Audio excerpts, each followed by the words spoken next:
Malawi Brief. Posachedwa apa tikupasirani nkhani masana lero pa 4 December 2025. Khalani pomwepo. Mlembi wakale mu office ya mtsogoleri wa dziko ndi nduna Colin Zamba amutsekulira mlandu wogwiritsa ntchito udindo wake molakwika. Azamba anawamanga dzulo ndipo agona m'manja mwa apolisi. Mneneri wa polisi mdziko lino Lyle Chimtembo watsimikizira Zodiac za mlandu. Anali mlembi wa office ya president ndi nduna zake Colin Zamba akuwaganizira mlandu wogwiritsa ntchito udindo wawo molakwika. Azamba awamanga dzulo pa bwalo la ndege la Kamuzu International ku Lilongwe pomwe amafuna kukwera ndege kupita ku Geneva mdziko la Switzerland kuti akakhale nawo pamwambo wopereka certificate kwa mwana wawo. Iwo agona ku polisi ya Kanengo.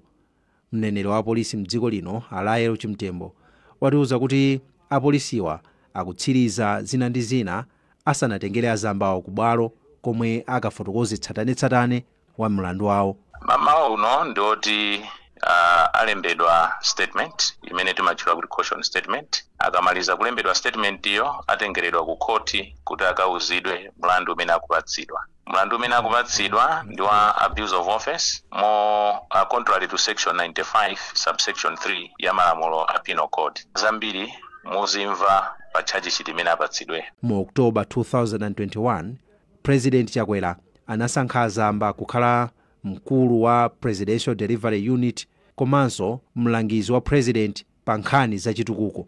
Pambuyo pake mu June 2022 President Chakwera anasankha Azamba kukhala mlembi wa office ya president ndi nduna zake. Boma lapereka zaka zinayi kwa eni nyumba ndi office kuti akhale atazikonzanso kuti anthu omwe ali ndi ulumali asamapeze mavuto akafuna kupita kumalowa.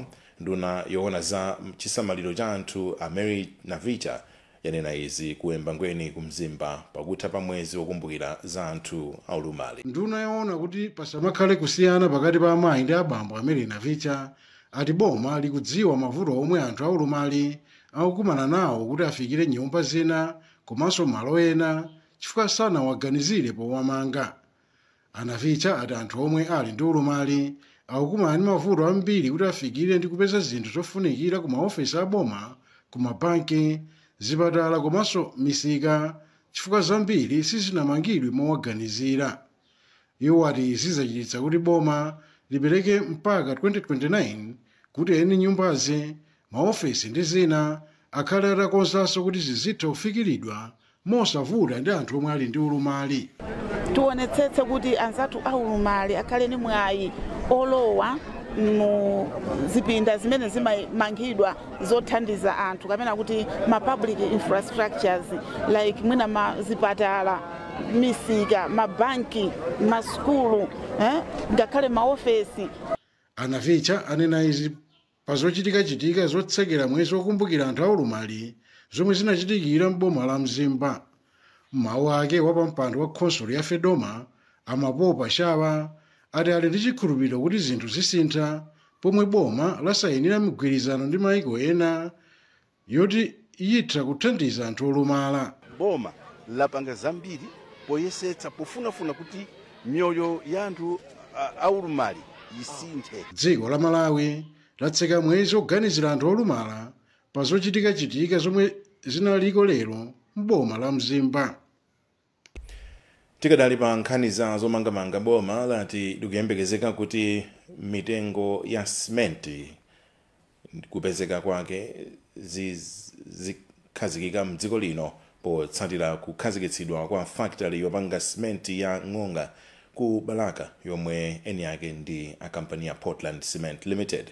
Nduna ya zachuma Joseph Mwanamveka yanena izi ku Balaka pomwe imatsogolera ntchito yokhazikitsa factory komwenso inati factory ithandiza kuti nzika za dziko lino zipeze ntchito komanso malonda kupita pa tsogolo. Kazembe wa dziko la China kuno ku Malawi Lu Xiu watsindika kudzipereka kwa boma lawo kupitiriza kugwira ntchito ndi dziko lino m'madera osiyanasiyana achitukuko. Nduna zachuma a Joseph Mwanamveka yati kamba kuti kampani yatsopano yomwe izipanga simenti ku Balaka izipanga simenti ochuluka matani 800,000 pa chaka kupezeka kwa simenti mdziko lino kukhale kosavuta zomwe zichititse kuti mitengo ya simenti iyi ikhale yokhazikika. Komabe ndunayi yati kampani ya Portland ionetsetse kuti ikutsatira ndondomeko zonse zomwe zimayenera kutsatidwa pa ntchito yopanga simenti mdziko lino, komanso yapempha anthu komanso mabungwe kuti aonetsetse kuti ngati pali kusamvana ndi kampani yopanga simenti iyi azikambirana m'malo mongothamangira kuchita zionetsero kapena zinthu zina zosayenera. Timayitanisa kunja sementi, timayitanisa kunja kirinka, koma kubwera kwa Portland tamba kuti sementi iso tsopano ikhala yambirimbiri malayo. Komanso tu ngakhale kirinkayo imachokera kunja, imachokera kandi ku Zambia kandi ku Mozambique, kuyambira pano pandi kuti sementi simabwera. Kazembe wa dziko la China mdziko lino Lu Xun wati ofesi yake ionetsetsa kuti ikulimbikitsa amalonda a mdziko la China kubwera kuzakhazikitsa ntchito zawo mdziko lino.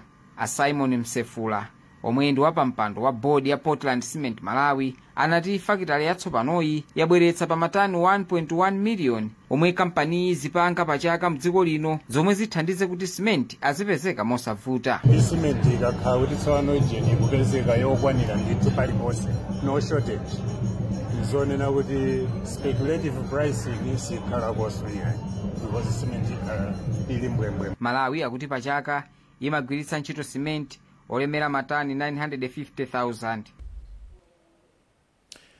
Wachiwiri kwa mtsogoleri wa dziko lino Dr. Jaina Nsa wapempha anthu m'boma la Zomba kuti alimbikitse njira zomwe zimathandiza kupewa komanso kuchepetsa mavuto ogwa mwadzidzidzi polankhula mdera la mfumu yayikulu Malemya bomali komwe amapereka thandizo kwa anthu omwe akhuzika ndi mvula komanso mphepo ya mkuntho.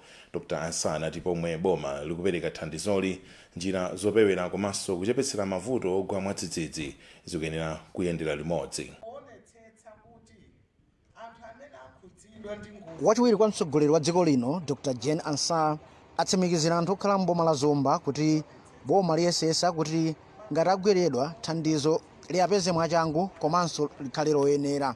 Iwo atsindikanso nkhani yakufunika kopewa ngozi zogwa mwadzidzidzi powuza anthu kuti alimbikire kudzala mitengo, kumanga nyumba zimene ndi zolimba komanso malo abwino, ndipo amene ali kale malo achiopsezo asamuke ndi kukhala malo abwino ngozi zisanachitike. Kusintha kwa nyengo kwabwera chifukwa cha zimene ife anthu timapanga. Choyamba tidaduladula mitengo ndi mwambiri mulibe mitengo. Ndikukhulupirira kuti tidziwitse anthu, tionetsetse kuti nthawi ya mvula ino tidzale mitengo. Komanso monga mujandanenera kuti anthu amadziwa kumene kumagwa ngozi za dzidzidzi. Malo ake ndi omwewo ndi anthu asamukire apite kwina kwake kumene kulibe za ngozi ya dzidzidzi. Ajuma Kapito, mmodzi mwa anthu omwe akhuzidwa ndi ngozi dera mfumu yayikulu Malemya, ati nyumba yawo inachoka denga kamba ka mphepo komanso mvula yamphamvu imene inagwa lolemba pa 1 December 2025, ndipo anathokoza boma kamba ka machawi pa thandizo lake. Ndiye katundu wanga onongeka kwa basi nyumba yonse usazuka kuti ziwiya zonse zophikira pakana zofunda usalondeka yaye. Ati apapo ndili pa mavuto kwa basi. Kuchoka pa 1 ipo zafika pa 2 mmene maona anthu akujeni akulu akubwera ku nyumba ndi osangala kwambiri, mtima wanga walimba. Phungu wa derali Zomba Malosa constituency a Grace Kwerepeta ati iwo ndi anthu awo ayesesa kuti mitengo izalidwe yochuluka pobwezeretsa imene inaonongeka kuyambira chaka chino. Boma la Zomba manja 112 ndi wakuti anakhuzidwa omwe ali mmadera amafumu akulu Malemya, Chikowi komanso Nkapita. Na za umoyo wati ukufuna kukuza zipatala zina mdziko lino komanso kumanga zipatala zatsopano zowonjezera kufuna kuthetsa vuto loyenda mtunda wautali kufuna thandizo la za umoyo. Polankhula ndi atolankhani ku nyumba ya malamulo, nduna ya za umoyo Madalitso Baloyi yati mabungwe ndi maiko othandiza dziko lino atenga gawo pa ntchitoyi. Ndipo mkulu wa bungwe la Malawi Health Equity Network George Jobe wayamikira ganizoli koma wauza boma kuti lilingalire zomanga zipatala za maboma a Blantyre, Mzuzu ndi Zomba. Atolankhani nduna ya za umoyo Madalitso Baloyi yati mafunso omwe aphungu ambiri anapereka kwa ndunayi pa zokambirana za lachitatu analoti unduna wa zaumoyo ukuze zipatala za m'maderawo kuti zizitumikira bwino anthu. Awaloyi ati chiwerengero cha anthu ofuna thandizo la zaumoyo chakula mdziko muno potengeranso kuti chiwerengero cha anthu chakwera. Koma iwo ati unduna wa zaumoyo uli ndi malingaliro onjezera zipatala mdziko muno komanso kukuza zipatala zomwe ndi zazing'ono. Mafunso ambiri komanso zomwe anthu ali nazo chidwi kwambiri ku nkhani ya za health tizonena kuti kodi nkhani ya zipatala ikuyenda bwanji, makamaka magapo omwe alipo constituency muja kuti anthu kuyenda mitunda italiitali kuti akalandire chithandizo, azimayi kuberekera munjira. Ndiye ku nkhani ya ifeyo ngati unduna wa zaumoyo komanso za ukhondo maplani alipo onena zokuti momwe mukufunikira kuti zipatala zina zazing'ono koma zikwere zikhale zazikulupo zichitike, komanso penanso ndi pena tikhala tikumanga zipatala zing'ono kuti anthu azitha kuyenda mtunda waung'ono. Ndipo mkulu wa bungwe la Malawi Health Equity Network Mehin George Jobe ndiokondwa ndi malingalirowa ponena kuti ndi yankho pa vuto la kuchuluka kodwala mzipatala zaboma m'mizinda komanso madera akumudzi. Pamene kuganizira zimenezi zomanga zipatala tufuna tibweretsenso maganizo amene takhatonena mbuyomu azipatala za mmene muli mizinda cities monga ku Blantyre, ku Lilongwe, ku Zomba, ku Mzuzu, zipatala zapaboma kumene kulibe ma district hospitals kuti amange cholinga choti zipatala zazikulu zija kusamatape anthu ambiri ongoyenda kupitako. Padakali pano wapampando wa komiti ya zaumoyo ku nyumba ya malamulo a Anthony Masamba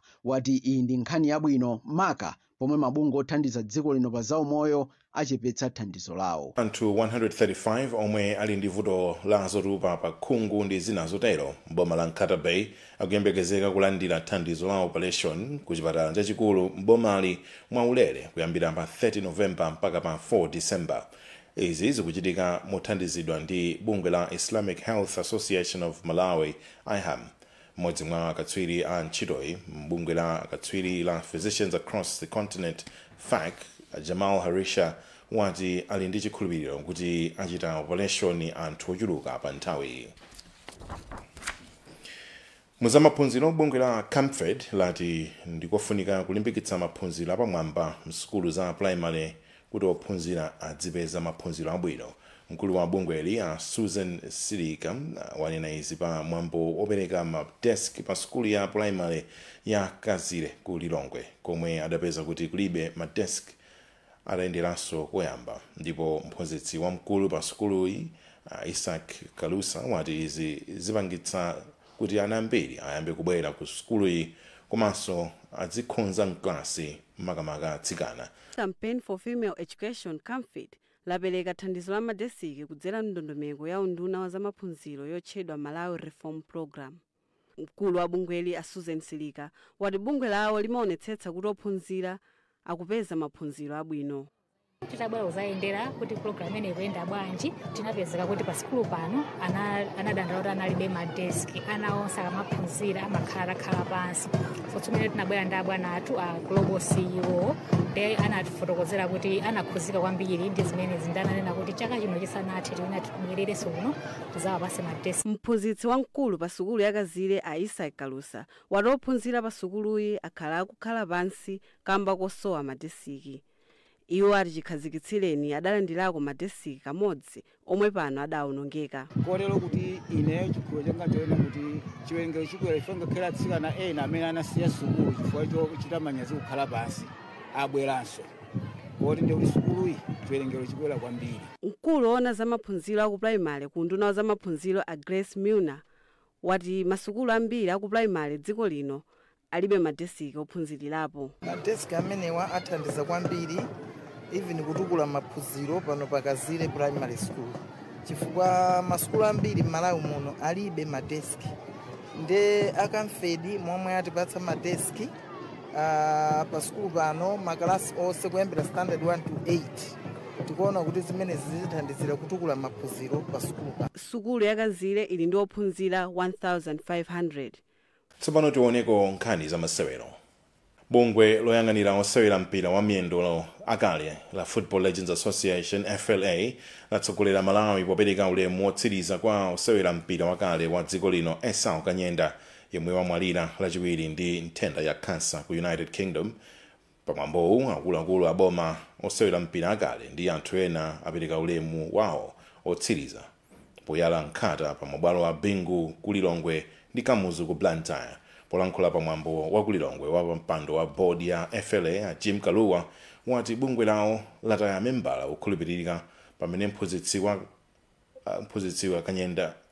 wakanyenda Akina Phiri komanso akubanja ati zikuvuta kumvetsa potsatira imfa. Bungwe la osewera mpira akale Football Legends Association FLA latsogolera mwambo okhuza komanso kupereka ulemu otsiriza kwa mamba pamene akuluakulu abungweli aboma achibale ndi anthu ena ayala nkhata pa bwalo la Kamuzu ku Blantyre ndi Bingu National ku Lilongwe. Wapampando wa board ya FLA Jim Kaluwa wati bungweli lataya membala okhulupirika ndi odzipereka. Zosabakoza ni Mulungu. Ifeyo ndi we are heartbroken. Zambi singalankhule. Yemwe anaphunzitsako akanyenda pa nthawi yomwe amasewera mpira Akina Phiri wati zikuvutabe kumvetsa kutsatira imfayi ndipo wati adzamukumbukira kuti anali osunga mwambo pa masewero a mpira. Imene ndingafotokozeza Esau ndi munthu woti ine mmene ndinagwira nayo ntchito anali munthu wothandiza kwambiri chifukwa nthawi zina imamchitaso approach zina ndi zina kuti bwanji kuganiza bwanji line up nthawi zina as a senior player. Padakali pano mmodzi mwa akubanja a Christopher Kanyenda wati ataya mzati. Anali munthu wokuti ine ndi mkulu wake koma anali munthu wokuti anali wang'ono koma zochita zake mokha munthu wankulu andi muti mofusi ambiri ma legends ali apa nopo ndithu atokuvomereza kuti anali munthu ndithu odeka opereka ndithu munthu wokuti tizamkumbukira kwambiri chifukwa nali wopasa ofasa ukakambirana nkhani sizolalatirana zijaya koma yamwe ndibwerani sizimakhala choncha pa kukambirana ndithu mpaka kupanga lizovu ma issues amene okhalira. Pamene thupi la malemu Esau Kanyenda lili ku nyumba yachisoni ku United Kingdom, chiyembekezo cha chisoni cha Malawi chili pa dongosolo la mwambo wa maliro omwe akubanja alengeze posachedwapa. Apanso ndiye pamapeto pa nkhani